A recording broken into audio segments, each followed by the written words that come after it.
Welcome to The Aspiring Kryptonians, a podcast for Superman fans, hosted by Superman fans and focused around all things, you guessed it, Superman.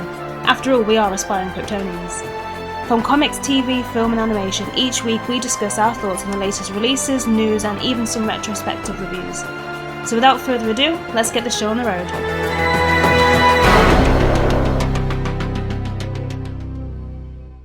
Hello and welcome to episode 15 of the Aspiring Kryptonians podcast with me, Tasmin, and the rest of the team, Ashley and Evan. Hi guys. Hello. So this week we're going to discuss Superman and Lois episode 12, Justice League Infinity issue 1, Action Comics 2021 annual, Justice League Last Ride issue 3, and the DC animated film Batman The Long Halloween part 1, as Ashley is showcasing there for you. So we're going to mix up a little bit. We'll start with Batman The Long Halloween part 1. So we put it out to the patrons to decide which DC animated film we would cover in this week's episode. So the choice was between this one and Justice Society World War II. So we'll cover that one in the next episode. But yeah, firstly, thank you to the patrons for voting and we'll get started. So yeah, what did you guys think about the film in a nutshell? And then we'll kind of go into detail. What do you think, Ashley? Yeah, well, I only watched this today, and I really enjoyed it. I liked it a lot. I think with most of the animated movies at the moment, they seem to be making more deviations than there is in the source material. But I really enjoyed it on the whole. I thought the artwork was tremendous. Yeah. Tim Sale is a very unique artist with a very unique art style, which I don't know would translate to an art form, to an animated form verbatim, but I think the artwork that they chose was really good. The color palette was gorgeous. Just the whole aesthetic of the film was really, really good. And the voice cast, I tell you, Troy Baker, I thought that was Mark Hamill all the way through. Did you? And then I found out on the credits it was Troy Baker. So phenomenal. I really enjoyed it. I had a good time with this. He was very good. Yeah. How about you, Evan? Well, I love this story in the comic book. It's very cool. This is like the one you would read right after you read Batman Year One. Yes. Yeah. So I feel like this is the next step. There's like a couple of little ones that you could put in between, like the origin of the Joker, whatever. But this is like the next big arc for Batman. Mm-hmm. Is the Long Halloween. So it's cool. It makes sense that they're putting it in because this is in continuity with the Justice Society movie and with Superman, Man of Tomorrow. So it's cool that they're using that same art style. It's cool that they're using that same continuity. Yeah, and so they really stick very closely to the comic book, which is awesome because the comic book is great. And the voice cast is wonderful as well, like we already said. And yeah, the Joker voice, amazing. The one big problem I had with this, and it's the same problem I had with Superman Man of Tomorrow, and they're both directed by the same person, so it's probably his decision-making, but there's like no music in this. There's no music. It's all very just sound effects driven. And I feel like I need to re-edit this thing and just put the Tim Burton soundtrack in the movie, and it would be so much better for me because like there's intense fight scenes and chase scenes and there's just nothing but footsteps, in the background and maybe some padding on the keyboard or whatever. But that was the big thing that like stood out to me. It makes the movie crawl to me. Music I feel like keeps it going, speeds it up. And so even moments that are supposed to be like fast paced, they feel like they're drawn out because there's no music. So just to note, there will be frequent spoilers going forward in terms of the topics we're going to discuss from here on out. So if you haven't seen this film and anything else that we're going to talk about or read it, please do before you listen to the rest of this episode because I don't want to upset anybody. But I really enjoyed it actually. I admit I haven't read the source material. I haven't read the comic book. So I wasn't really sure as to what changes were made because I know in like Red Sun and all the other animated films, there were quite big differences. So it'd be interesting to know if there were many differences, if any, because you obviously said it was quite close to the source material. Were there any differences so far? Yeah, I haven't read it in a little while, so I can't, like, if there were differences, I think they were very small. Because as far as I remember, it's very close to what I read. Yeah. One thing I really did like about this movie is we're already just blossoming the Batman Catwoman romance thing. So I like that. I like it's rare that Batman just has an established ongoing love interest through all of his stories. He's always switching it up. So I hope they keep him and Selina as a thread through this new universe. Yeah, I'm going to disagree with you though, Evan, on the music. I liked the fact that there wasn't any, because it just made it, I think maybe in like Man of Tomorrow, it probably could have done with more music and sound effects and stuff. But in this one in particular, because of the whole theme of it, I think it really worked, and it kind of made it a little bit more ominous for me. I liked it. But yeah, so like I say, usually there's background noise or score or something, but yeah, it just made it grittier, and it put me on edge a little bit because I haven't read the comic. It kind of put me, I didn't know what was going to happen. So yeah, it worked for a character like Batman. And I think, well, they're obviously, because it's only part 1, isn't it? It's going to be the same for part 2. I can't see them changing that now. Yeah, I really enjoyed the fact that they point out numerous times that Batman isn't quite the refined detective yet. Yeah. I think there's a couple of moments in it they mention, oh, I didn't think Batman. I think he says it to himself, like, I never thought that Batman would have to be a detective as well. Right. So I quite like that, because that kind of harkens back to sort of like this being an early case of his. So I really enjoyed that. And I also enjoyed the conversation he was having, I think with one of Sal Maroni. I think it was with Sal Maroni, and he was talking about how, before you came on the scene, things were going fine, but then as soon as you appear, not long after you appear, the crazies start appearing. Yeah. And people like the Joker were working on the fringes, and now they're gunning for us as well and becoming more integral in the whole crime in Gotham. So I've always liked that argument about Batman, is he inspiring more craziness. I like that argument a lot, and I think there's points for and against. Yeah. Yeah, I really like the animation style too. Like it was kind of similar to Man of Tomorrow, but it feels like they've kind of upgraded it a little bit, especially the backgrounds, because the detail in the background was insane, and I think it contrasted quite well with the cartoonistic characters. I like that. I love the thicker lines that they're using. It's very comic booky. I love that. Yeah. But yeah, it was a good story so far. Obviously, we haven't seen all of it just yet, but yeah, on the whole, I thought, go on. I was going to say, one part that stood out to me, I couldn't remember if this was in the comics or not, but I love the part where the son of the mob boss, I can't remember his name. He's trying to hit on Catwoman. Then Batman just comes out of nowhere, and Catwoman's like, Bruce? Yeah. Like, she accidentally says his secret identity. Bruce Wayne? Yeah. I wrote that in my notes. I was like, how easy was that for her just to give that away? But I really liked the moments afterwards where he's obviously discussing what happened with Jim and Harvey, and he's like, originally I thought I was there to take him down, but I worked out I was there to save him, and I didn't do it. I thought that was like really poignant. This is a young Batman who's, he hasn't fully embarked on the mission yet, and long term, and a hit like that so early on in his career, I thought that was really interesting. Yeah, that was good.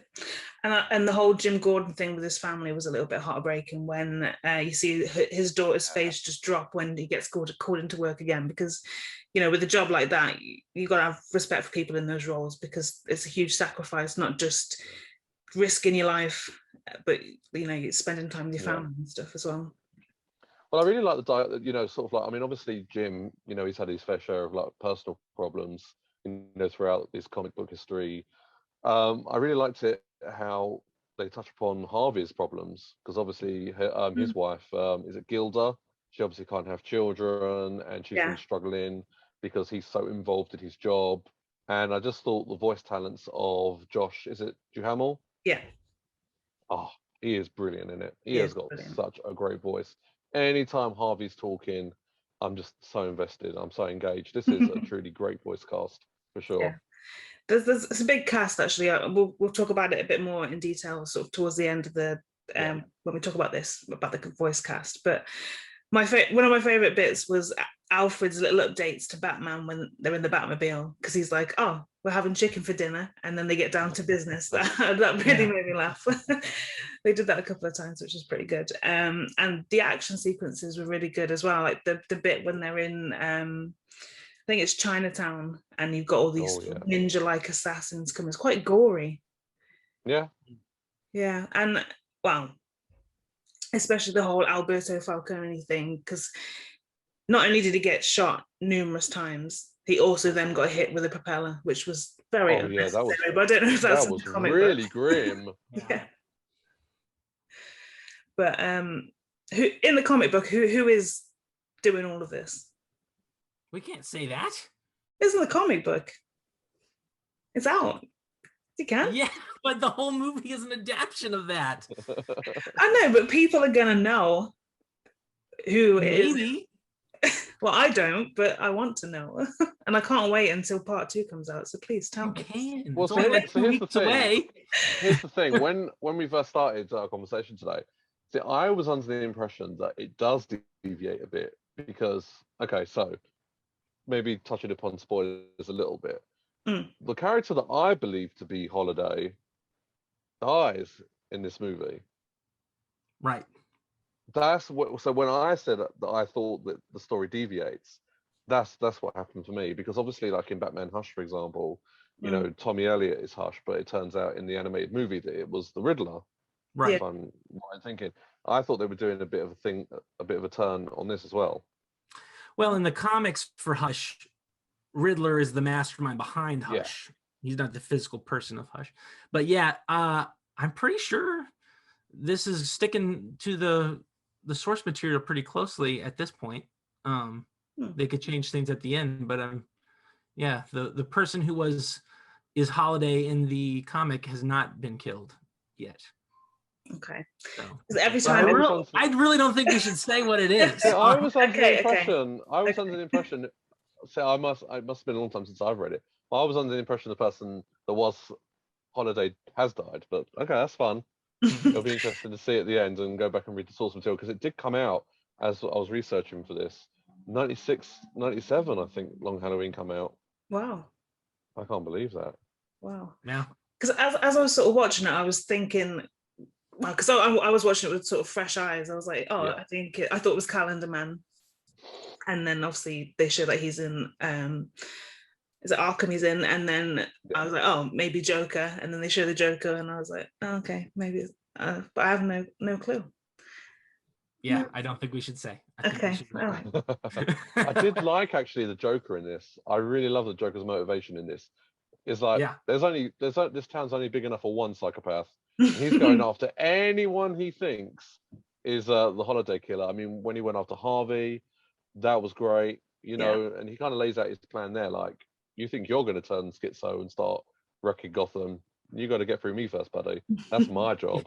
Yeah. And I love where he's like, he's just going to bomb half of Gotham, and Batman's like, why? He's like, it's 50-50. Holiday's probably down there. Odds are I'll kill him just by accident. He's got a good point now. Yeah. Yeah, one thing I didn't get about the story, and I don't know if this is in the comic, but the fact that they use a baby teat as a gun silencer, what is that all about? Is that in the comic? Yes. What? I was just... Well, I believe it's just a... I don't think it has any special significance to the story. I think it's just like an easy way to silence your gun. Like, I didn't know that was a thing. Me neither, but I'm pretty sure it is a thing, and I'm pretty sure that's the only reason they're doing it, because it's a quick, easy, untraceable way to get a silencer for your gun. That's insane. Yeah. I was just reading my notes, and it was about the whole Catwoman giving his thing away, then giving his identity away so quickly. But of course, at the end there was a really sweet message at the end in memory of Naya Rivera, who voiced Catwoman and sadly tragically died last year. So this would have been her final role, actually, but I'm pretty sure they recorded both halves at the same time, so I think she will be her voice will be that'd be really returning nice. for that. But yeah, it's sad. But speaking of the voice cast, so we'll go through each of the main hitters that I've listed, which is Jensen Ackles as Batman. What did you think about him? Oh, superb, absolutely superb. I mean, this guy is entrenched in sort of comic book lore now, isn't he? I mean, obviously, supernatural connections, and he loves dressing up as Red Hood for Halloween. Yeah. I think he even voiced Red Hood in the Under the Red Hood animation, if I'm not mistaken. It could be. I'm not sure which animation, but he's definitely voiced him at some point. Yeah, and I mean, obviously, he's going to be Soldier Boy in The Boys, so I love him. Whenever you say Soldier Boy, it just reminds me of the Superman, The song. Yeah. Oh, Superman that hell. What about you, Evan? What do you think of Jensen Ackles? I thought he was good. I don't know if he was doing this on purpose, but when he's doing his Batman voice, it sounds like he's putting on a voice. And so either way, I thought it was good, because like in the early days of Batman, I feel like he would try to put on a voice. Yeah. But yeah, when he's just regular Bruce Wayne, or when he's not, talking to people in his Batman voice, perfectly natural, and it's great. Yeah. Yeah, agreed. I think I prefer Jason O'Mara as the animated Batman, but yeah, he's very. Which one is he? I can't remember, but I know that I prefer his voice. I'm trying to think now. Kevin Conroy is obviously my favorite, but yeah. But if I had to pick a second, it would be I can't remember, I don't know his name, but the man who voiced him in the Young Justice show, and I believe he voiced him in some other things, like some of the DC movies. But he was very good. I love his voice. I think the conversation of like Batman's voice is always going to be quite an interesting topic, isn't it? And how different actors kind of approach it. I mean, do you kind of, do you have a natural, more gruff voice, or do you try and convey that you are trying to differentiate between your normal voice and Batman's voice? And then, of course, Ben Affleck just nailed it with the whole voice modulator thing. So yeah, I thought that was a really good workaround. Yeah, it made sense. He did Throne of Atlantis, Son of Batman, Justice League War, and it's just come up on my Google here. And also Hush. He's the voice actor in Hush for Batman. Okay. But yeah, I preferred his take on Batman to this one. But yeah, still very good. Yeah. Josh Duhamel as Harvey Dent. Then obviously, Ashley, we know you're a fan. Yeah, loved him. Evan? Yeah, he did a great job. Yeah. Excellent job. Very commanding.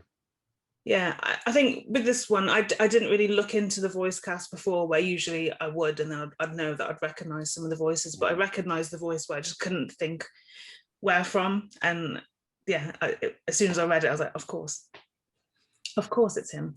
Naya Rivera then as Catwoman. It was good. I liked it because it sounded very natural and not like, because most of the time they cast Catwoman is like the sexiest voice you can find. It's like your voice just needs to ooze sensuality, and in this one it sounded like just a very natural sounding voice, and like in a younger sounding voice as well. I really liked it. Yeah. Ashley? Yeah, I agree. I think has like a very honest kind of sound to her voice, when she was on the boat and sort of talking to Bruce and said, like, I just don't think this is going to work out. It was all very honest, very natural, very innocent, maybe. Yeah. Maybe, definitely. Troy Baker as Joker, which we've kind of touched upon already, so we'll skip that one. But yeah, very good, very good. Billy Burke as Commissioner Gordon. I loved him, and I know him from Twilight, because that was the kind of times when I was growing up and going to the cinema religiously. But yeah, I think he kind of looks like Jim Gordon anyway, but he really works as the character. Yeah, great. I mean, Jim Gordon is he's like the 24/7 cop, isn't he? He never takes a day off. Even on New Year's Eve, he's standing there, full police presence, trying to stop Holiday. And you can kind of see it starting to take its toll on him. I can always differentiate between the two Jim Gordons, obviously the grey-headed Jim Gordon and the sort of the redhead who's still, you know, youngish and has just Yeah. come from Chicago. And this is obviously that younger Jim Gordon, and you know, he's only been in the trenches for a few years with Batman, but yeah, it's going to take its toll, and you can already see it. Yeah. What did you think about Billy Burke, Evan? Yeah, it's great. I mean, I feel like I don't have much to say about the rest of the voice cast except that they were all great, and they did a great job with all their voices. Yeah. The one thing I will say about Troy Baker is he was not trying to do an original take on the Joker. It's just spot on Mark Hamill. Like every single inflection he's doing it, and it was great. Like if you wanted a Mark Hamill replacement, he's nailed it. He's your guy. He has. Yeah, he was great. Yeah, definitely. But yeah, I guess those are the main ones. I did sort of write down, I'm going to try and say his name, but David Dastmalchian, who played Calendar Man. So, of course, we can look forward to seeing him soon as Polka Dot Man in Suicide Squad. But he seems to have like his fingers in so many DC roles because he's in, I'm sure he's in DC TV at some point. Yes, he is. Yeah, he was in The Flash. Yeah, that's it. He's in Marvel. He's in Ant-Man. He's in obviously the animated films, and now he's in a live action one. He's in The Dark Knight. Yes. He's one of those people that have just got roles everywhere, and then he's kind of, I don't mean to be disrespectful, but you don't always know his name, but you know his face or his voice. He's that kind of actor, especially for me. But yeah, we'll go from animated to live action then. So we'll talk about Superman and Lois episode 12, which was titled Through the Valley of Death, which seems very dramatic. Yeah. And again, spoilers, we can't talk about this episode without going into spoilers. So please, if you haven't watched it yet, don't listen any further just yet.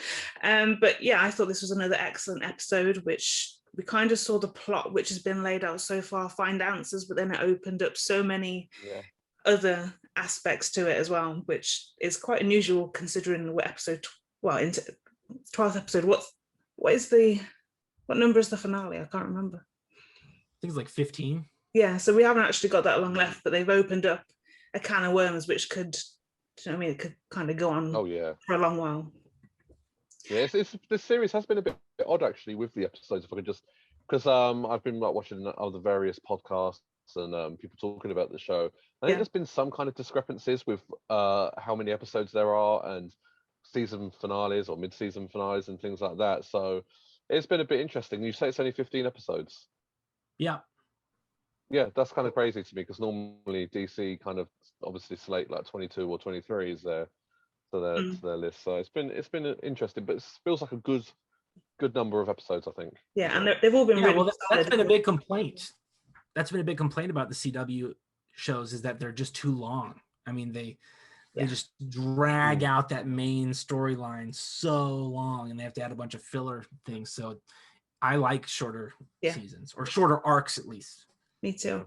I've been sort of catching up on the other DC TV shows because they've all just started on Sky in the UK now. So I've been recording and binge watching some of them, and honestly, the difference in quality is unbelievable. I can't even, like, I found myself out of the bunch. Usually, Legends of Tomorrow is one of my favorites because they know that they're crazy and all the stuff that happens is supposed to be, you know, off the rails kind of thing. So that was kind of one of my favorites. But I was watching it and I was just like, I struggled to watch it. I had to turn it off halfway through, and I was like, you know what, I'm going to watch it another time. But yeah. Do you guys think that with the arrival of these sort of like 6 episodes, you know, with like Loki and Falcon and the Winter Soldier, I mean, obviously WandaVision was like, I think 8 or 9. Do you think the CW are going to start to maybe, or DC are going to start to take note and maybe trim down their shows? Because I think the popular opinion is that 6, you know, is quite a decent number, maybe 8. I think 6 is too short, personally. Okay. I think like, I'd say like 12 or 13 episodes is a good number because you can fit a lot of information in there without kind of rushing it. And yeah, I don't know. I think, the 22 was very long. I doubt they will shorten it because of it's on network TV. So like over here in the States, you have to fill up that whole broadcasting season. Yeah. So you have a certain number of weeks that you have to have content for. So that's one of the big problems. The great thing with the streaming, like with Disney, they don't have that. So they can they can pump out 6 episodes, and because it's 6 episodes, they can squeeze their whole budget into those 6 episodes and make it all like super high quality, hire the best actors, give it movie level special effects, etc. Also, I feel like they've established their pattern now, so people know that the DC TV shows are kind of 20, 22 episodes. And I think if they change it now, it's going to be an obvious sort of not rip off, but it's obviously going to be influenced by what Marvel are doing, which I don't think they'll do. But anyway, we digress. So this episode picked up straight where we left off in the previous one, as Lois and General Lane try to locate and set precautions for Superman, who has been taken by Morgan Edge, or Tau-Ro, which is a Kryptonian name, in an attempt to brainwash him. So in this episode, Jonathan Kent was a standout for me again. He's got so much faith in his brother, and I just know that if it was the other way around, if it was my sister that had powers and I didn't, I would be so bitter about it. And I just really hats off to him for the way he is, because Jordan was kind of initially just sitting there, not even trying to do anything. He was just kind of moping around, and it took Jonathan to actually give him a bit of a pump, and it just seemed crazy to me. Well, and then Jonathan talked to General Lane, you know, and he's the MVP, Jonathan, and he's the only brother we need. the only brother we need. That's harsh, but he's definitely the one that deserves the powers out of the two of them. But at the same time, I think I quite like what they're doing with him, because he's obviously the one without the powers, but he's making all of the differences, which is quite bold, or you know. Lois, go on. Fan theory that just came into my head. You know how they used to have just one son, and then when the crisis happened, it split into 2 sons? Maybe they were supposed to be one person, like with powers and the awesome personality and fortitude of Jonathan, but because they got split in 2 by the crisis. Yeah, wow. I mean, well, we know there's multiple Earths and whatever else, so yeah, maybe. Yeah, I think that's great. I like that idea a lot. I mean, obviously, I think I've touched on this before, but we're so used to, when you read the comics, there's only one son, being Jonathan. So I dig that a lot. That's great. Oh, and I've seen people as well, this is kind of off topic to the episode, but I've seen people saying, oh, I don't want to see a show focused around Superman's son. And I was like, he has a son in the comics. Like, it's part of his like mythos now, isn't it? Obviously, depending when you started reading the comics or stopped reading, but you know. But yeah, Lois really shows her strength in this one, and she's obviously showing her strength and confidence to the boys to try and keep their morale up. Obviously, it's not a great situation for them, and it doesn't really look good at that time. But yeah, you kind of see them break down to a dad, which was a moment I wasn't really expecting to see. But it's how a lot of us would react in a situation like that. But yeah, that was quite hard to see, because I don't think either I can't recall a comic or a TV series or anything like that where Lois sort of breaks down like that. Death of Superman. Oh, of course, yeah. Okay. she cries a ton in the Death of Superman.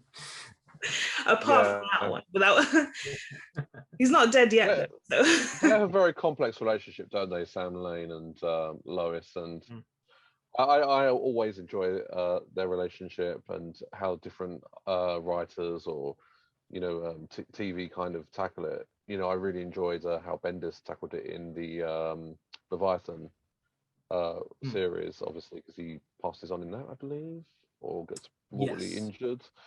So yeah, I think they've got a really interesting dynamic, and I really enjoyed this one a lot, because I mean, he's such a stern,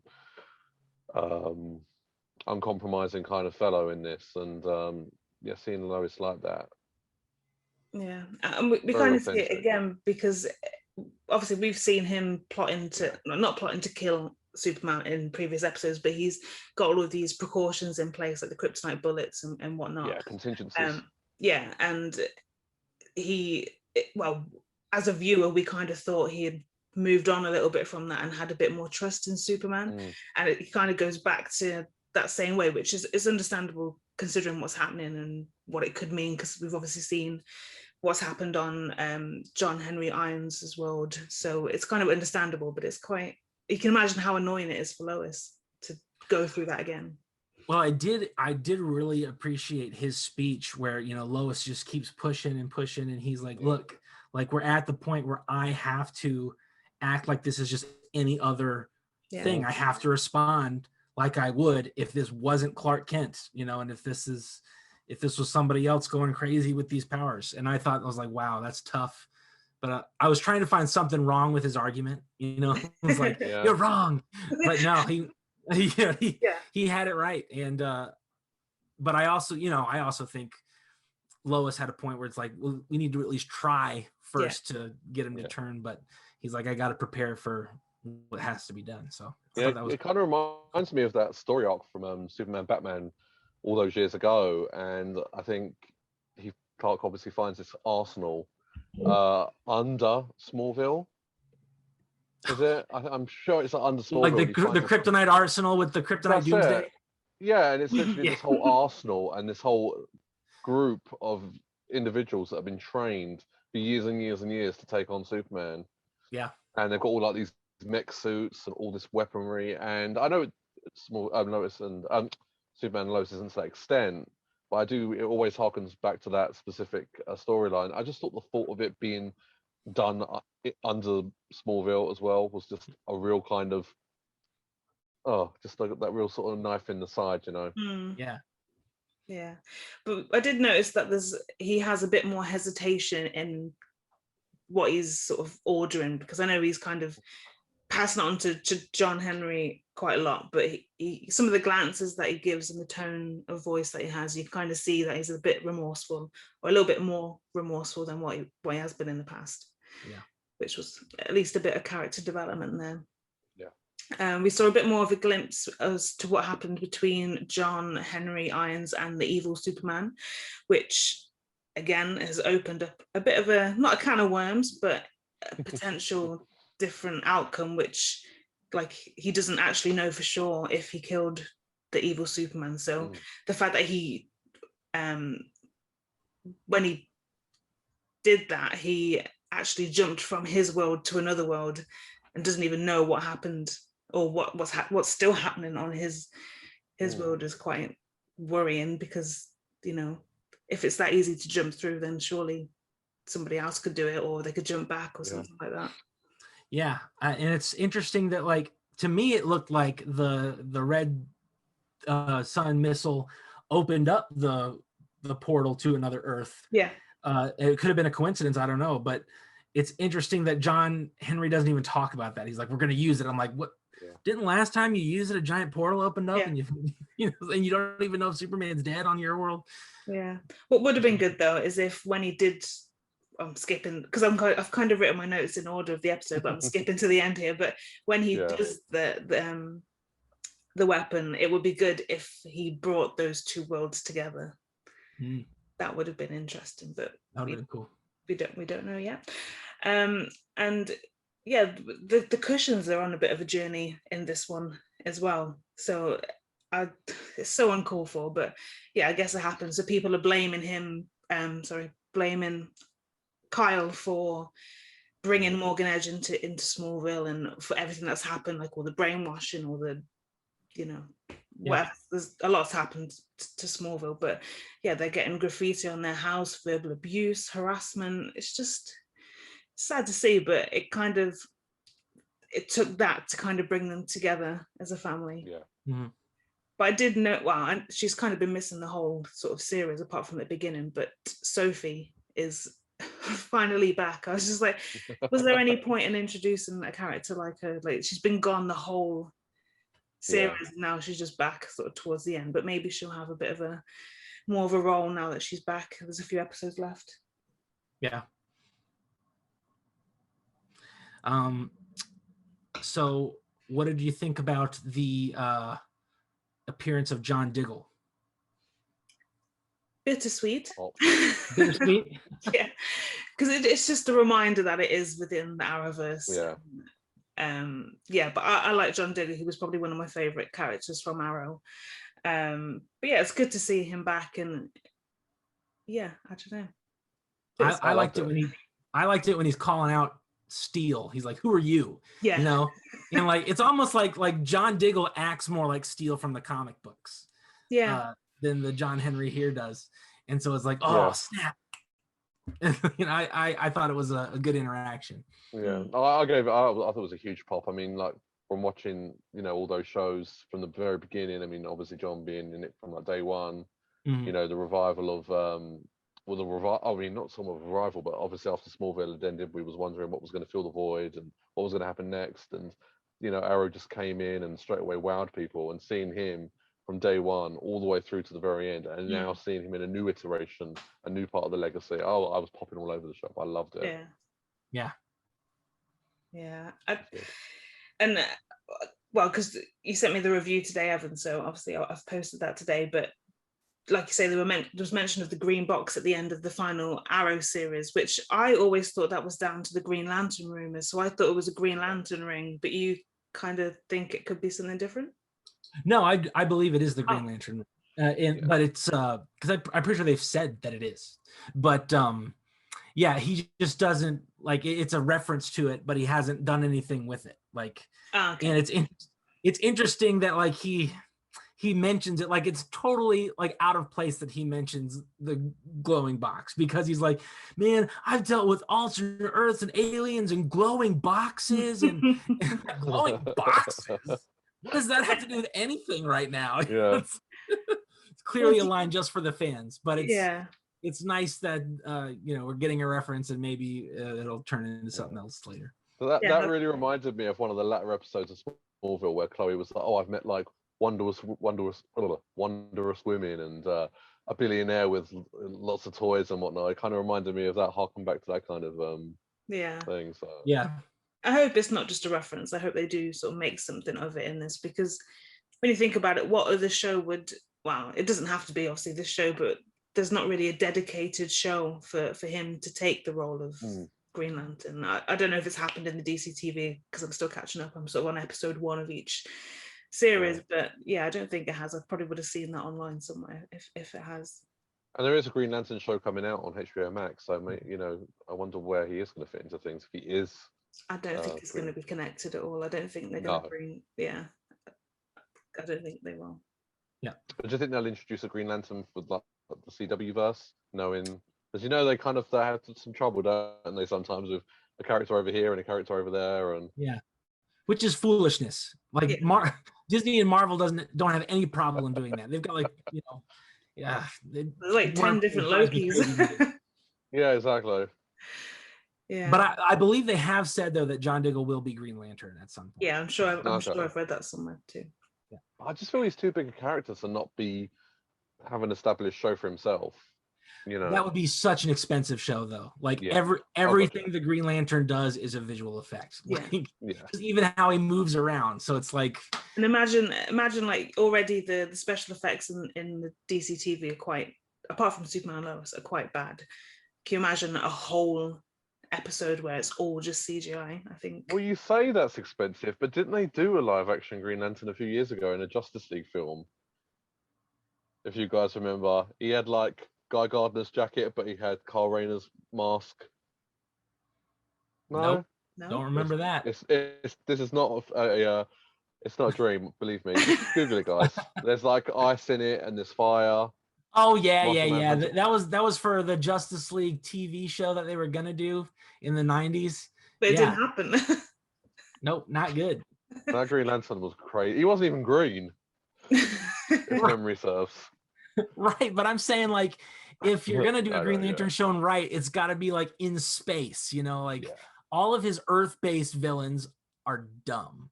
like most of his Earth-based stories are not great. All the good stuff is like aliens and spaceships. Going back to the episode anyway, we get to see Steel in the costume. Is this this is the first time we see Steel in the costume, isn't it? We've seen the costume, but not him in it, right? This is the first time we see him in the costume with his hammer. which completes the ensemble. Okay. Yeah. You know, There's a but I few did. He looked way cooler when they took the helmet off, though. Like, Yes. and you can see his face. And then it's like, okay, now that's Steel. You know, Yeah. because with the Agreed. helmet on, he still looks like a Power Ranger or a the Yeah, Master. that's it, yeah. Master Chief. Yeah. There's a few things missing though, and hopefully they'll come later, which is of course the cape and the House of Our emblem on his chest, but we'll see. But yeah, it just kind of looks like a prototype to me, but obviously he's kind of starting out, I guess. But yeah, I do prefer it without the helmet, like you say, but obviously it's going to leave, well, especially in this episode, if he didn't have that helmet, he would not be there right now. Yeah. Took a few punches from Superman to the face there. Yeah, but we also find out that it isn't a case of brainwashing. They're not brainwashing Superman, as you said in your review, Evan, but instead transferring another Kryptonian into his body. So I'm going to let you take the lead on that, because I did not even click at first. I had to go back and watch it again to realize. Yeah, so it's another possession situation where they're taking a consciousness from the Eradicator and giving it to the body, and it's General Zod. And so, you know, I had mixed feelings about that. I'm like, okay, it's cool, we're throwing around big names, but we're doing the possession thing again, where we're not having an actor play General Zod, we're just having Tyler do it. And how many times has this happened?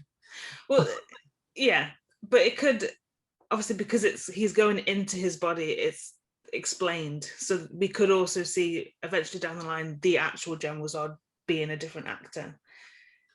Hopefully. Well, they did have a line where they said he's gone for good, like because Superman expelled him himself, the evil Kryptonian AI was like, he's gone for good. So like, if that's the case, it's like, why even do it? Like, if you're just gonna mention General Zod and he's gonna be on the screen for 5 minutes and then we're just gonna get rid of him, you know, it would have been cool if they would have like gone in, visualized inside Superman's mind, and we have an actual battle between Superman and Zod in his mind, you know, for that would have been control of his mind. That would have been cool. But we didn't do that. Yeah, like I say, it's great to see a villain like as big as General Zod be introduced like that. I didn't like the voice. It was a bit weird. But yeah, I just hope there's more. I know he said it's gone for good, but I hope there is more to that, because it's such if that is all we're getting of General Zod, what was the point in mentioning him? It could have just been a case of brainwashing in that case. It just seemed underplayed and a bit underused for such a big character. Well, and I've said before, like, I'm kind of tired of reusing villains from Krypton over and over and over and over and over again. It takes away from Superman being the last son of Krypton and how many people escaped that stinking planet. You know, and Superman has so many other awesome villains that we could use. I like the Eradicator though, because he's not a Kryptonian, he's like a artificial thing from Krypton, which I think is neat. So I'm glad that they're moving forward with that. But like, where's Parasite? Where's Metallo? Where's you know? Yeah, there's a lot of like, where's all those people? Yeah, there's a lot of villains that could be introduced instead of, like I say, it seems. But I think it's also the case because, like, we've got Man of Steel and Batman vs Superman, which is Doomsday, but it is General Zod, because we're so used to it already. I think if we didn't have Man of Steel and Batman vs Superman, and then they did the whole Kryptonian thing, I think it would be more effective. But because it's been used in the previous iteration of Superman live action, I think, and in Smallville. Yeah, and in Smallville plays it down a little bit. Yeah. But Smallville did kind of go through a lot of villains. True. Which I'll give them that. But yeah, the showdown between Superman and Steel I thought was great. It was short-lived, but great. The effects in that bit were amazing. I was really impressed with that. But this is the first time I noticed that Superman's suit was a little bit too loose. I know a lot of people have said that on social media and stuff, but you could really see that it didn't quite fit him. And I don't know whether maybe it's just when they filmed that particular scene, they didn't quite pad it out properly or didn't fit it properly. I don't know, but it was just really noticeable for me. But yeah, I'm glad John Henry Irons came around in the end, because I thought he was going to be really ruthless, because he's kind of looking at him and you can see that he's starting to come back. Well, Clark is starting to come back, but I didn't think he was going to be, I didn't think he was going to give over. I'm not going to lie. Well, I enjoyed John Henry at the end, because then I feel like he's really turned into Steel, the character from the comics, where agreed, being very amiable and shaking everybody's hand, and he's giving the inspirational speeches, and I'm like, okay, finally, this is great. Let's keep this up. Yeah, agreed. But yeah, it was great to see them team up as well against Morgan Edge / Tauro, but that seemed like a whole anticlimax, because he was such a huge villain, and he seemed he seemed like he was going to be such a threat, and it just that bit was sort of over within like 30 seconds. It just, I don't know, I just wish there was a bit more fighting. And I think it's because this is not the big bad guy fight. This was about Steel versus Superman, and I think we'll get the big Tauro fight later. Yeah. When he's the Eradicator. Yeah, definitely. But I don't know, I think he could have got a punch in or something. He just kind of went off and did his own thing. He could have, I don't know, it just seemed a bit of a breeze by for me. Anything else? I just wanted to touch upon Zod. Yeah. We're all a big fan, of course, of Krypton. Colin Salmon. How hard would it be to get Colin Salmon on board this thing instead, huh? Exactly. He was brilliant in Krypton. There's 2 cameos I want in Superman and Lois. Shaquille O'Neal. No. And Colin Salmon as a recurring role for Zod. That's my dream, because like that casting for Krypton was inspired. When I saw him straight away, I thought the credit, the show, the credit for the casting on Krypton just went through the roof for me. That was great casting. He's such a solid actor, and he really does, I think, bring a bit of class to everything he does. I know he's not in a lot of projects, and when he is, he's not in them for long periods of time, like he was in the recent movie Nobody. I haven't seen that kind of John Wick kind of movie Nobody that was out this year. Only in it for a short period of time, but it just classed up the joint big time. Obviously, he was in like London Has Fallen, again, just classed up the joint. Little role, but just perfect. So I would love to see him back as Zod. We should start a petition. Yeah, I'm more than up for that. I thought it was a great General Zod, and Krypton, as we know, is short-lived, so I'm happy to see any of that cast sort of carry on forward. Oh God, yeah, absolutely. Time for some comics then. So, Evan, I'll let you start with Justice League Infinity issue 1. Okie dokie. So we've got Justice League Infinity. Oh, sorry. Go ahead. No, carry on. Justice League Infinity issue 1. This is a continuation of the Justice League Unlimited continuity, the DC animated universe, which also includes Batman Beyond, Batman the Animated Series, Superman the Animated Series, and Static Shock. And so it's kind of neat that we're getting I believe this is a canon continuation for that. Now, Justice League had an official ending. They had an episode called Epilogue, which is the very last story moment in the DC animated universe, but it takes place, or the episode aired as the finale for Unlimited season 1, and then they continue the show after that. So it's like it's out of continuity. So like you have to go watch the whole show and then go back and watch that one. So this obviously takes place before that. It takes place before Batman Beyond. It's like right after the Justice League show. And now, Ashley, did you read this? I did. I loved it. This is my favorite interpretation of Amazo. It is awesome. Yeah. Forget the red haircut and the pointy ears and the green stripy trousers. This is my favorite Amazo, an AI that is looking for answers out in the cosmos. His episode, The Return, in season 1 of Justice League Unlimited, is up there. It's like the top 5 out of all the episodes. It's so good. And this looks like it might be carrying on after that, or it might be, I don't know, because after that episode, it seemed like he had figured out, like, okay, this is what I want to do to expand my knowledge. But now he's still looking for other stuff. So it could be that he's moved on from hanging out with Dr. Fate and he's continued on his search. Yeah. It looks like he's found some crazy, very Kirby-esque artwork. Yeah. I thought.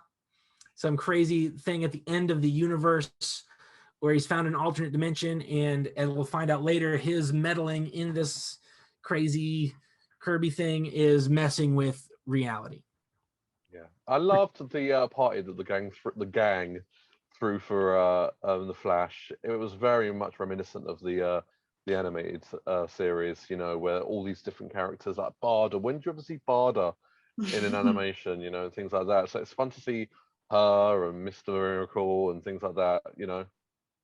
Yeah, well, their episode where Flash joins them on Apocalypse was awesome. Like that's such a wonderful episode as well. I love how they have Red Tornado in here. Like, yeah, I feel like all of the other and they have Blue Beetle. He never appeared, I don't think, in the show. So, but like all these other characters at his birthday party, they had like at least an episode where they were like the main focus, but not Red Tornado. He went door to door looking for Wonder Woman as a pig once.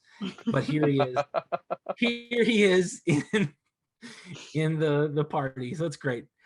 Speaking of the party, it looks like they're hinting that Batman and Wonder Woman are official. Did you see that? I didn't come to that conclusion, but go on. Oh, come on. He's like, Batman's like, for the record, I hate birthdays. And Wonder Woman's like, you'll have to forgive him, Wally. He has difficult time expressing his feelings. Oh, yeah. Bruce. Yeah. And then okay, like, you would know. Very typical couples talk, isn't it? Yes. So I like that because they were like, will they, won't they, will they, won't they, will they, won't they, the whole show. Yeah. And so it's neat. I hope they carry that forward. We also get more of the John Stewart triangle. Yeah. Vixen and Shira. Mm-hmm. Yeah. It's funny. It's actually just touching back on the whole Wonder Woman and Batman relationship. I quite like that because you got your supporters of Superman and Wonder Woman, then you've got your supporters of Batman and Wonder Woman. But like everyone's getting a bit, the DC New 52 gave us Superman and Wonder Woman. This has given us Batman and Wonder Woman. Everyone's a winner. Should be no more arguing about it. Both couples work. Well, okay, and so we've got this love triangle drives me nuts. The John Stewart, Shira, and Vixen, because obviously Shira is he's the one true love for him. Yeah. But she betrayed him and now he moved on to Vixen. But then he went to the future and now he knows that he has kids with Shira and they get married. And then he comes back to the present and he's like, forget that, I'm doing my own thing. And so he's like staying with Vixen almost to like spite the future. Yeah. It's like it's gonna fall apart at some point and it's gonna be ugly. Yeah. Yeah. Okay, let's keep going here. So, I like the artwork. The artwork is great in it as well. Very keeping up with the theme of the original TV series as well, which is nice. Yes, and I think I said in my review it's got a little bit more texture to it, like a more hand-drawn sort of thing. So it's a lot more reminiscent of Bruce Timm's like actual art, that he does by himself. He has that texture there. We also pick up on the thread of the Apocalypse war with the power vacuum with Darkseid being gone. That was explored in several episodes of Justice League Unlimited because Darkseid is gone after the Justice League show. And so that's cool. They have Granny Goodness and Calabac and whatever his name is, I can't remember his name. He's like the Baron guy with the monocle. I can't remember his name. They're all fighting for power to take Darkseid's throne. And then the last two things we need to talk about are Martian Manhunter. What did you think of Martian Manhunter in this? Yeah, it's a strange one. I mean, he's all about sort of like family and loneliness, and his whole arc over the years has been about, being the last son of Mars, or, his people dying on Mars and whatnot, and just suddenly turn his back on the League. It's a bit funny. to me. Yeah. Well, and like, Weird. I don't know if you remember this, but in the last episode of Justice League Unlimited, he had gone to live among the humans and we hadn't seen him in the whole season. And then the last episode, he comes back and we find out he's got a wife in China, and she's gone. He's moved on. It's like, I'm not liking that. And I'm not liking that he's actively choosing to not help. Like when the world was in danger, he stepped up and, resumed his superheroing to save the world from the alien invasion. Yeah. But here he's like, nope, not going to do it. So I didn't like that characterization. I didn't necessarily really enjoy his narration throughout the whole thing. So I'm hoping that they give that some development, and it's a development that will make sense for what we've seen of the character.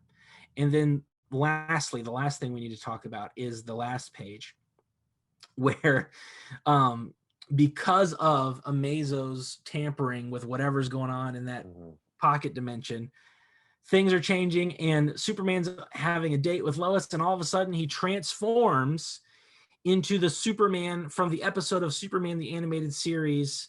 I can't remember the episode's name, but it's where there's an alternate Earth where Lois has died and Superman's gone dictator. And now he's that Superman. And so it's like, okay, what is going on? We're doing deep cuts, and it's very cool to see them focus on a Superman the Animated Series story. It's also cool to see him with Lois, because after Superman the Animated Series, the very season finale for that, they finally became romantic, and then we didn't see much of them at all. Every once in a while, like every time we see him in the Justice League after that, they're having some sort of dinner just like this. So it's like, okay, like, we get it, you're dating. Can we get some more details? So hopefully we'll get some more of that. But yeah, I really enjoyed this. Yeah, it was a great issue for sure. I loved it, and I like seeing things get expanded upon and stretched out a bit, like with the Batman '89 series coming up, like with the Superman series. I love it when these creators go back on a beloved franchise or property and expand on it. I don't think there's anything wrong with that at all. Reboots, sometimes, but expanding upon stuff is great. There's always more stories to tell. I agree. I like they're doing with the Star Wars stuff. I love all the Star Wars stuff. It's great stuff. I think this is the quietest I've been for the past 15 minutes then. But I haven't read the issue, as you can probably tell. But yeah, I'm going to hold out until I've watched the series, because it sounds like it's very involved, and there's no point jumping ship and starting somewhere else. But I really like the cover, the main cover, which is by Francis Manapul. I love him anyway. His artwork is amazing, and that cover is a pretty damn fine one. The variant cover is also amazing, and I like that one because they're in like an action pose. Jumping in there, it's great stuff. I think DC, is it me, or has DC like just upped their variant game over the last couple of years? I'm a sucker anyway. I buy every variant cover, especially if it's got Superman on. We've talked about that a couple times. All their variant covers are insane. They're great. Yeah, and I think it's as well like the European artists they're getting now, and the more international set of artists, just so good. Yeah, and most of the time for me, I prefer the variant covers to the standard covers, which is by no means an insult to the people that do the standard covers, but they just I don't know, just seem to have more creative freedom, and they're just completely wacky. And I'll show you an example when we get to Action Comics Annual, because I really like the variant cover for that one. So we'll move on to Justice League Last Ride issue 3, and starting with the covers, and I've got them here. So we've got the standard cover here by Derek Robertson and Diego Rodriguez, which I love the fact that Darkseid is kind of drawn with the stars. I thought that was really clever. And for a villain so big and ominous, he kind of looked a little bit mesmerizing, did you not think? Yeah, a bit angelic, I thought. It reminds me of the Lady in the Tramp song. Look at the sky, they have stars.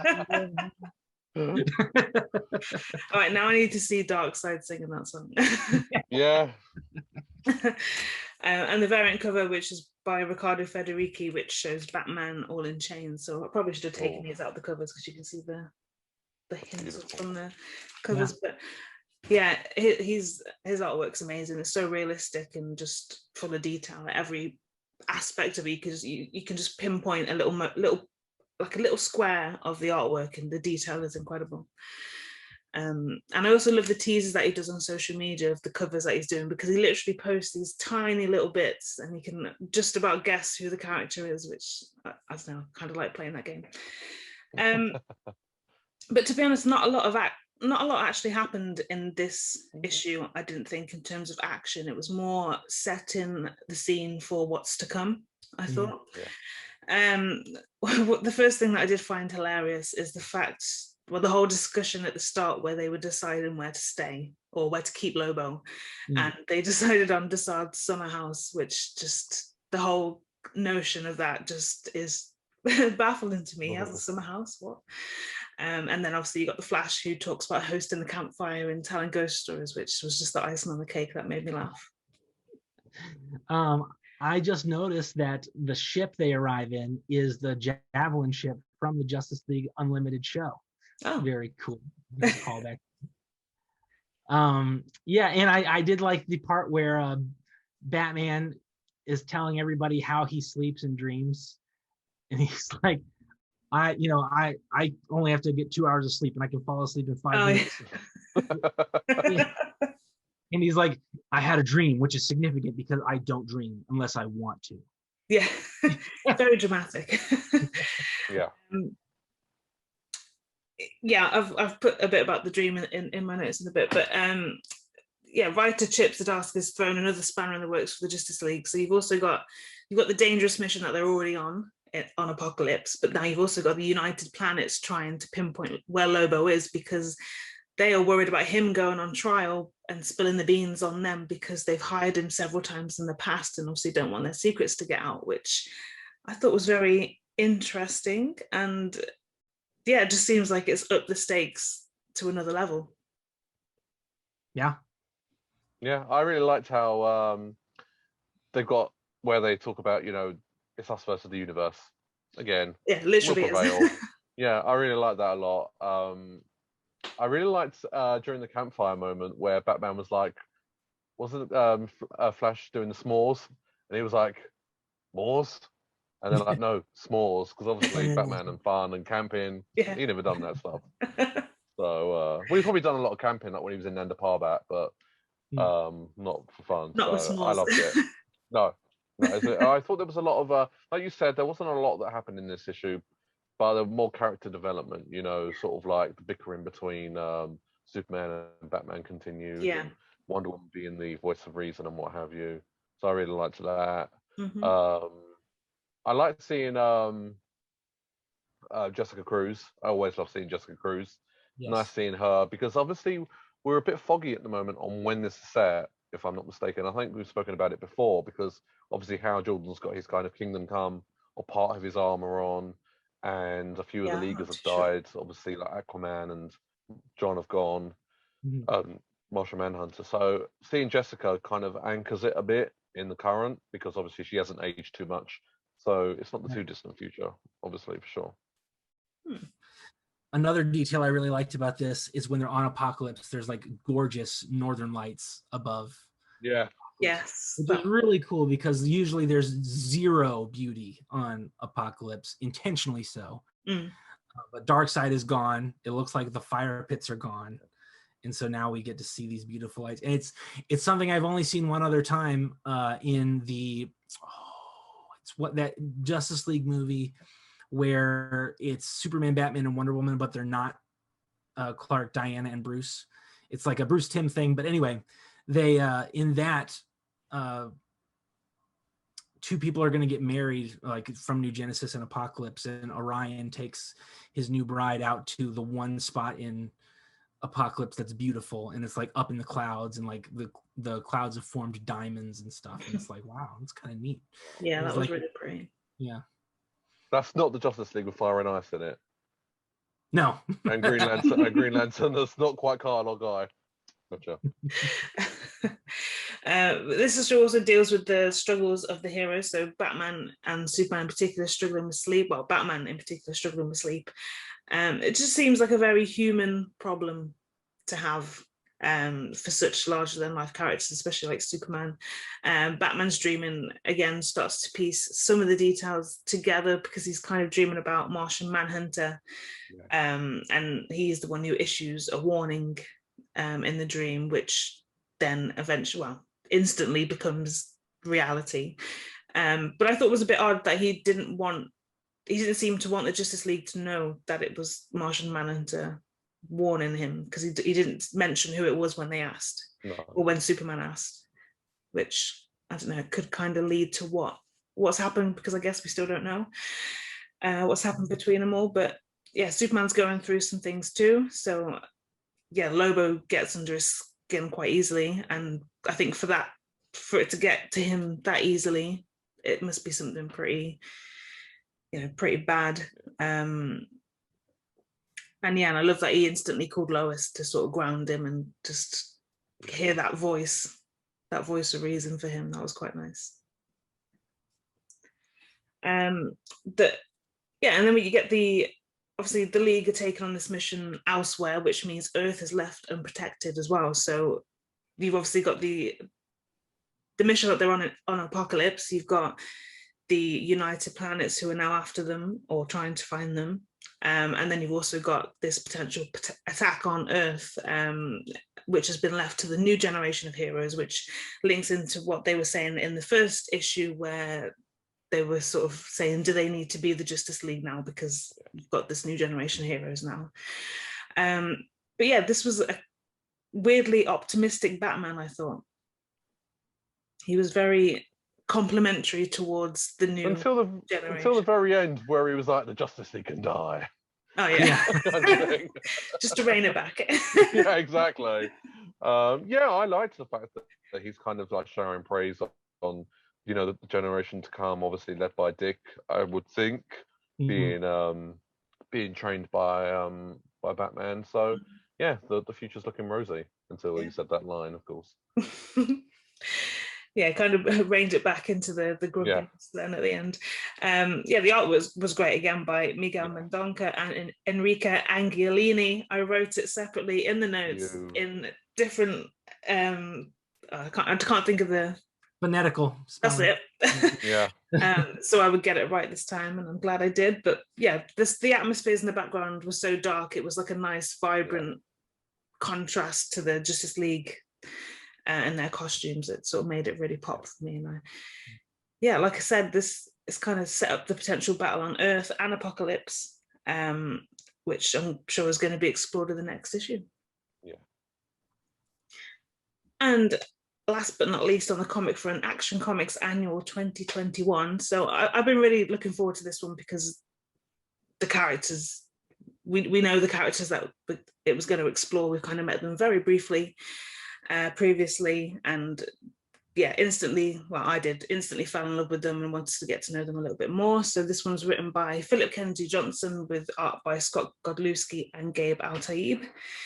So Ashley, do you want to get into this one? Yeah, well, this, I have to say, was probably one of my favorite issues to date, easily this year. Annuals, they're a bit kind of, I don't know, sometimes they can be a bit stodgy and they can kind of just get in the way of the narrative sometimes, the story that we're trying to tell, but this is just perfect. So basically, the young Kryptonian Thawla, she is on Warworld, and she's being regaled by an elder statesman on the planet. He's telling stories, and he's telling a story set in the future. So this is the girl that's in Action Comics at the minute, isn't it? So she's the one who is with Superman. That's right. Where I go through. So she is being regaled by this elder statesman, and he is telling a story of the future, the descendants of Superman that Philip Kennedy Johnson introduced during Future State. So we are at Sanctuary, and we are in the proceedings of a wedding between Allura and Khan that is being ministered by Kara. So she is now the elder statesman of the L clan, and these are the new generation. So we're in the middle of this gorgeous wedding ceremony, and there's going to be like a duel between Khan and, if I'm not mistaken, Brandon. Yeah. I think it's going to be Brandon. Yeah. And they're going to kind of like do this kind of like battle, the ceremonial kind of battle, to kind of like Khan to prove himself that he's worthy of the crest and to be part of the family, because obviously he's not just going to be Alora's husband, but he's going to be a member of the House of El. Yeah. Now, like with every great soap wedding, we have an introduction. We have a party crasher, and it is in the form of the Red King, Pyros. Yeah. Pharos? Pharos. Yeah, Pyros. Sounds very Yeah, Greek, Pyros. doesn't he? Yeah, and he just comes along, and obviously he is the son of, is it Sergei and Superman? Mhm. So he in turn sends the House of El into the Phantom Zone and captures Kara in the present. Mm. So you have the descendants, you have Rowan, you have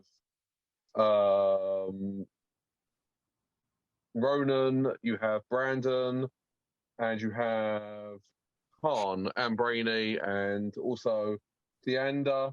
Yeah. Obviously, yeah, and they all get sent into the Phantom Zone. And this is really cool because the Phantom Zone, obviously, it's changed over many, many, many, many years since obviously Jor-El discovered it and started using it. And the beings that were in the Phantom Zone have now kind of changed into like primordial beasts, like giant kaiju. Yeah. And it's just absolutely breathtaking. The artwork is phenomenal, and the clan, the group, the House of El, they are battling these kaiju left, right, and centre. They are not being left alone. They are being harrowed at every single turn. This is the Phantom Zone of nightmares, kind of thing. Yeah. Brandon, who I really, really hope, I said this in my review, I really hope Brandon was based off of Brandon Routh, because he looks the spitting image of him. And that'll be just a nice little touch, I think. Yeah. But Brandon really comes into his own in this issue. He is just full of fight, full of spunk. He's leading the charge. He uses his experience, he uses his power to really get the family through all these scrapes. Which is just that was it for me, because obviously he is the Superman of the present. He should be the one leading the family. He was going to be the one that was going to face Khan in the ceremonial kind of battle. So I really like the fact that he was taking charge. I didn't mention it in the written review because obviously spoilers, and I didn't want to get into it too much. But they encounter a classic Superman villain in this in the Phantom Zone. Yeah. He's been there all this time, and of course, no, it's not Kara's dad, but it's Right. it's the Hank Henshaw cyborg Superman, and he obviously is, well, he wants out, and the House of El, this is going to be his best bet to get out.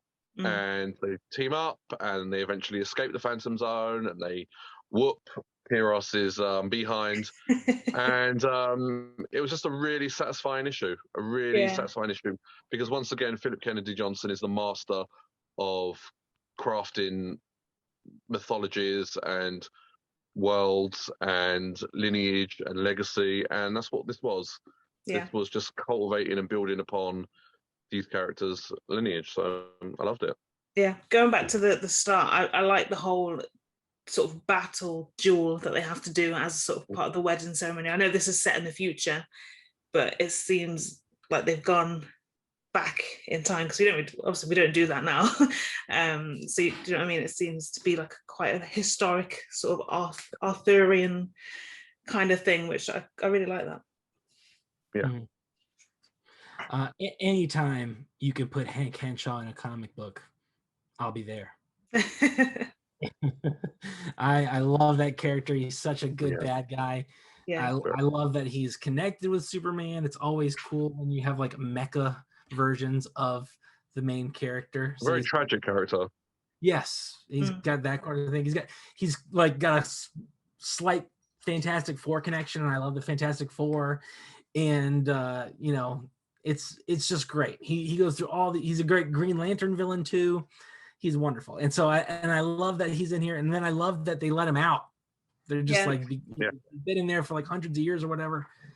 And Kara, who knows him all too well, is the one who pardons him. So I like that, and I hope he comes back and either joins the team or continues to be a thorn in their side. I think that'd be cool. Yeah, I think he's going to be one of those sort of outsider characters where he isn't going to join the team necessarily, but if they need any help, they might call on him for something. I think it's going to be that kind of character. But he had a really cool. I thought he looked really cool in this. Yeah. Oh yeah. He had obviously like the goatee and the hair. It kind of reminded me of what Jor-El looked like. Do you know when he took John Kent to space? He kind of looked like that, but obviously a cyborg version. Which that's what it reminded me of. But yeah, it was a really good issue. I liked it too. The only thing that confuses me about this and the other House of El is just because there's so many characters. It's really hard for me to keep track of who's who, and they all have alien names. Some of them are like similar, like Rohan and Ronan, and but I like the characters, and I think with this I would quite happily have a little mini series or even just a one-shot issue of just each of them, just to really go in and explore who they are and like where they've come from, especially like Khan, because he's marrying into the family, isn't he? He's not as tied in with the others. So there's so many stories that could be told from this. Yeah, and especially like I touched upon, having a member of the House of El being a Blue Lantern, I think that's so cool, because obviously we've had Kara, who was a Red Lantern once upon a time. Now we have a Blue Lantern being represented, and just knowing that the Lanterns are still out there and they're active, that's great. Yeah. So I'm just flicking through the comment now just to make sure I haven't missed anything. I really enjoyed it, and I like that it's like told as a story. Yeah. From the characters that we're seeing in Action Comics now, like Fowler. So obviously she is quite big in Action Comics at the moment, and this kind of explains why Superman's so important to her, because she's got a lot of hope. She's been regaled with these stories by this man, this elder statesman, and it'd be interesting to find out how he knows about these kind of future tales and things, and obviously there's going to be more to him than meets the eye. Maybe we'll get to see more of that in Action Comics. But I'm with you on that one, because usually with annuals they kind of tend to go off on a complete tangent, and I do struggle to read quite a lot of them. But this one was really good, and it only added to the whole story of what's going on in Action Comics. But very good. And the character designs as well. Like obviously, Evan, you touched upon like how cool Cyborg looks, Cyborg Superman, but like Pyros as well. To be the outfit that he's wearing is sort of very gladiatorial, and to still represent the House of El with the crest, even though he stands. I was gonna say I love that he's the King of Apocalypse, which is so cool, because I don't know if you recall, before Bendis's run, they were trying to make Superman the King of Apocalypse. So I like that. I hope that's connected in some way. Yeah, that's great. I mean, he just looks great. The character designs are great, and I feel like Philip Kennedy Johnson just gets it, like really understands it and gets it, and is, there's not many characters many writers or creators that get the privilege to really expand like this and to create these new pockets for themselves. And he's getting to do it, and he's doing it well. Like I said, like I know this is sort of only an annual, so it might just be like a one-off thing that we're going to kind of get into explore what's happened, but I hope we get more stories of the future from these characters. And I would happily have a one-shot or like a mini series or something like that, just going into a bit more detail. But you were saying that Cyborg Superman was a spoiler. He's on the cover. Well, you can't tell that's him though. I suppose, but as soon as you see the eye, for the red eye. Yeah, I did think that I thought that perhaps the goatee and the hood may have been a bit of a red herring. But yeah, I guess you're right. It was as soon as I saw the eye, I was like, And then, like I was saying about the variant covers, this variant cover. Oh yeah. I know his name's Valentin Delandro, I think. I didn't write it down stupidly, but I love it. Remember. So good. I might be wrong. It might have just made that name up. But well, that cover looks like it could be like an interlocking cover, couldn't it? Like the next issue might be able to like marry up to it. But I liked how it's very sort of propaganda style. Yeah. Characters are all like at their very best, their very best kind of signature poses, and just couldn't see it all. Yeah. And that's it on the comic front. So we'll go on to what have you been reading, which I will say, first of all, that I've been slacking this week. I haven't read any comics to do with my reading order at all, which I am ashamed about, and I feel really lost, actually. I've been back at work this week, and life's got in the way a little bit. So other than the new releases, I have nothing else to talk about. So pass that on to you guys. Who wants to go first? Well, I've been reading Grant Morrison. I know. I went back to read his Justice League because I wanted to read the JLA run, with Kyle Rayner in it. And so he is the first writer on that series. So it's been a lot of him. And thankfully, I think this was early enough in his career where he's not become fully Grant Morrison, where it's like there's still little like Grant Morrison isms in there, but it's not like overpowering like in some of his stuff. And so it's a lot easier to read, and it's more like a regular mainstream comic book style of writing.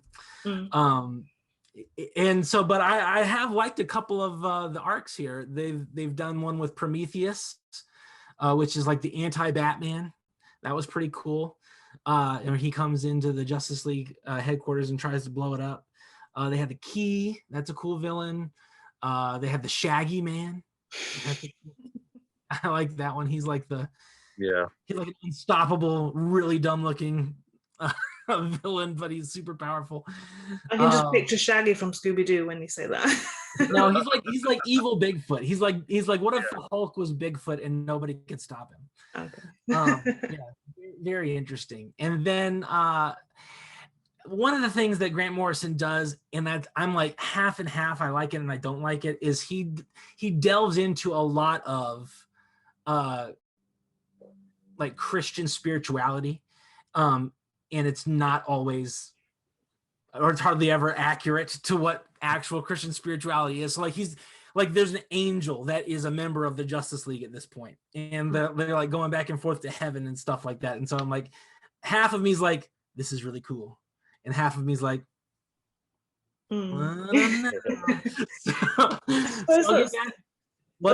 that's quite hard ground to tread, though, isn't it? Something like that, like introducing heaven and stuff in comics, and especially when it comes to religion. I think. I've read that series, so I don't know how well it works, but yeah, I can imagine it's difficult. So far, it works okay because it's just one guy mainly, but it's very watered down or whatever, and it's not totally accurate. But it is kind of cool to see that sort of stuff. It's like it raises some cool questions and things that the Justice League can explore, and like they dive in, and I love the Spectre, so they dive into stuff with the Spectre and whatnot. But I'll tell you how I feel about it at the end of the run. We'll see if I like where it ends up. So yeah, Ashley. So I went all the way back to 2011. That wasn't that long ago. 10 years. All the way back to 2011, and to the very first issue of Superman, written and illustrated by George Perez. Oh, nice. If I'm not mistaken. Mm-hmm. And this was a big deal at the time, a huge deal for George Perez to be writing and on our duties. And this was a really interesting read. They were really kind of going all in on print dying and the digital age really coming to the fore. And I think the planet was being taken over, and it was becoming more about content, sort of like video content rather than print. And it was interesting because, like you say, I just said it was a long time ago. You said it not so long ago. And it was interesting what was happening back then at the beginning of the New 52 and the ideas that was being tossed around and the names that were being brought in at DC at the time. And it was just a little peek into a not too distant past, but long enough that things have kind of changed and the landscape is very different. So, yeah, George Perez being on Superman as a writer and artist, I thought was a big deal. And, yeah, his illustration was just magnificent. Because he was also doing Green Arrow as well, I think. At the same time as this? Yeah, I believe so, yeah. Oh, I don't think I might have to go back on that. I think he was. Not sure. Well, yeah, I've been slacking, like I said. I haven't read anything. I've been sitting. Well, I've given up on the Superman Museum, as you can probably see some of the boxes and stuff. My belly is so big, I can't maneuver myself to put stuff on shelves and mess around. So I've given up until after the baby arrives. And then we've been setting bits up like the cot and the pram and all that sort of stuff. So yeah, life's got in the way of that, I suppose. So next week I'll be back on it. Well, in a fortnight I'll be back on it and I'll have some stuff to talk to you about on the comic front. But anything else you guys want to add in? I don't think so for me. Yeah, not Superman related, but check out all those behind the scenes Batmobile pics that have recently popped up. Oh yeah. From the Flash. Yeah. Yeah, we didn't really do any news this week, did we? And also, actually, there is some stuff to talk about. So you've got that. So we saw another look at Supergirl. Who I think she looks really good, and people are saying she looks like a boy, which I like that. She's a bit of a tomboy. I think she looks great. And yeah, we saw the Keaton Batmobile, which doesn't look like it's changed at all. Nothing's changed, which is good. And there's also been, I've seen a video online where it's Ezra Miller acting with a lookalike. So there's going to be two Flashes in in a scene together. So very interested to see. It looks like he's dressed in 90s style. So it'll be interesting to see what that's all about. But yeah, and then also Titan Series 3. It is Series 3, isn't it? Yeah, Series 3 trailer. Did you see that? Yes. You don't sound very enthused. Well, I just think that the Death in the Family story arc needs more than a few episodes to tell it. And this feels like it's only going to have 2 or 3, maybe 4 episodes because he seems to die and be reborn as Red Hood. I'm talking about, obviously, Jason Todd in this series. So I would have thought that would have been, you'd need a bit more time to tell that story. Yeah, unless it's a red herring.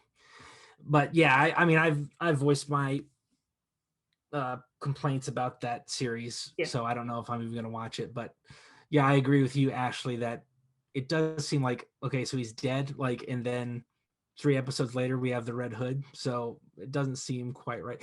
Oh, and what did you think about Barbara Gordon, though? Yeah, she looks great. Yeah, really excited to see her. I mean, she's such an integral part of certainly the 90s DC era of comic books. I mean, she was in Birds of Prey as Oracle. She was all over the Batman family books because there was loads of crossovers back then, like Bruce Wayne Fugitive and then Murderer and then, loads of different crossover events. And she was integral in all of them, so... She's like the second supporting character in the Cassandra Cain Batgirl series. She's like Batgirl's Alfred, basically. Yeah. And then she's a member of the Grant Morrison Justice League series. They've added her as a member. Yeah, just the holographic head that she. Oh, is it? I think I'm gonna watch it. I like Titans anyway. And I especially like the whole. I really like Starfire in it. So I'm interested to see because her sister, I can't think of her sister's name at the minute. Blackfire. It's not that different actually, is it? So she is coming to get them, which was kind of, I think that was played out a little bit too much in the second series, because it kind of was introduced at the start, and by the end of the series she still hadn't come. So I think that's going to be quite a big thing. But it just seems so Batman orientated. I know you've got loads of members of the Batman family in this series, but it just seems to completely take over. Like, you've got Superboy and you've got Krypto. I want to see more stories to do with some of the other characters. Superboy hasn't really made a huge impact on the Titans. He had one or two really good story arcs in that Geoff Johns run. But other than that, Geoff. yeah. Other than that, he hasn't really been a mainstay more like Nightwing has, So I can understand if they're not totally going with that character yet.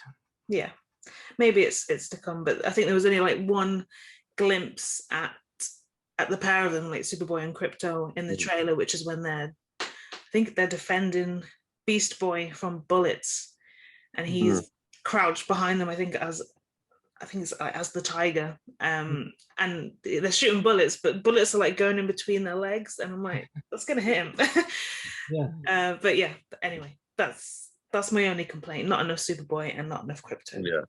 We also see that Donna Troy's back, even though in the second, I think it was the second or the first, no, it would have been the second series, she tragically got cut and sadly died. But yeah, it's not a spoiler because it's been out for ages, so if you haven't watched it by now. It'd be cool if she was back. She comes back to life in the comics, in the Titans books. So right. Yeah, I was thinking maybe it could be a flashback and a bit of like kind of trying to fool us a little bit, or it could be, like I say, she's coming back, hopefully, because I like seeing her. I think she just looked great, and great. She's a great character. Like I like her that she's like, she can stand toe to toe with Dick, and they're like have the same kind of life experience and came up together, and I really like that dynamic between them. Yeah, that's good. But I'm looking forward to it, and I can't remember when it's out, which I don't think we have that long to wait. I think it's August. Yeah. Late August, is it, on HBO? Yeah, I think it's August. So, but I don't know when we're going to get it over in the UK, unfortunately. Yeah. Oh yeah, we were talking about this last time, weren't we? Yeah. Hopefully sooner rather than later, but we'll see. Maybe January, because it seems like they drop them in the States around sort of summer to fall, and then we sort of get it in about January time. So, just give us HBO Max, please. Make life so much easier. Yeah. Okay then, so we'll wrap it up there. But yeah, again, thank you to our patrons for the support. It's really appreciated. And yeah, thank you guys for taking the time to listen, and we'll see you next time for episode 16. Bye. Bye, guys. Thank you all so much for taking the time to listen to this episode and previous episodes in the podcast if you have done so. Remember, if you're enjoying the show so far, please do subscribe, share the podcast with a friend, and most importantly, leave us a review. It's those reviews that really help with our visibility and success, and it only takes you a few moments to leave one. As well as that, if you want to find out more about us, head over to our website www.theaspiringkryptonian.com, and if you want to follow us individually on social media, we're on Facebook, Twitter, Instagram and YouTube, so I'll drop those links in the episode description so you can get to know us a little bit better. A very quick shout out to some other very good Superman related podcasts and accounts that we love. The Last Sons of Krypton podcast, the Krypton Report podcast, and Adam Talking Superman over on Twitter. They have some really great Superman-centric discussions and are always dropping great Superman knowledge, so if you are looking for something similar to our show and our account, please be sure to check them out.